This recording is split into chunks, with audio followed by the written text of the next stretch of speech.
গণতন্ত্ৰ দিৱসৰ উপলক্ষে নগাঁৱৰ তিনিচুকীয়া মিলনজ্যোতি যুৱক সংঘই আয়োজন কৰা 4 দিনীয়া খেল ধেমালিৰ সফল পৰিসমাপ্তি।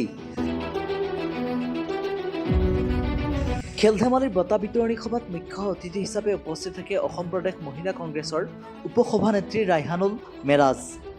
এই অনুষ্ঠানত বিজয়ী খেলুৱৈসকলক বঁটা প্ৰদান কৰাৰ লগতে সকলো অংশগ্ৰহণকাৰীক উৎসাহিত কৰি যুৱ প্ৰজন্মক খেল ধেমালিৰ প্ৰতি আগ্ৰহ বৃদ্ধি আৰু সামাজিক সংহতিৰ ওপৰত আলোকপাত কৰে। আজি আমাৰ এই ডিং সমষ্টিৰ কান্দলিমাৰী গাঁৱৰ সীমা দাস নামৰ এগৰাকী মহিলাই আজি বিশ্ব জয় কৰিব পাৰিছে। গতিকে আমি খেলৰ যোগেদি কি কৰিব নোৱাৰোঁ, চব কৰিব পাৰোঁ। গতিকে খেলত এনেকুৱা অনুষ্ঠানত আহিলে আমাৰ মন প্ৰথমতে পবিত্ৰ হয় আৰু পবিত্ৰ অন্তৰৰ দ্বাৰা আমি যিকোনো কাম যদি কৰি যাওঁ, চাই লিখা পঢ়াই হওক, চাই স্পৰ্টছে হওক, চাই বিভিন্ন ধৰণৰ কাম কাজে হওক, ইয়াৰ দ্বাৰা আমাক উৎসাহিত কৰে আৰু আগবাঢ়ি যাব পাৰিম।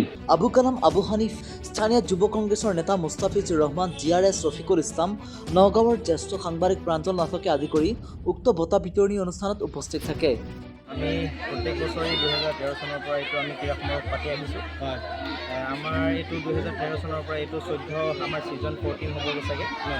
আমাৰ এইবাৰ আমি 26 তাৰিখৰ পৰা 4 দিনীয়া কাৰ্যসূচীৰে পাতিছিলোঁ। আজি তাৰ অন্তিমটো দিন 29 তাৰিখ।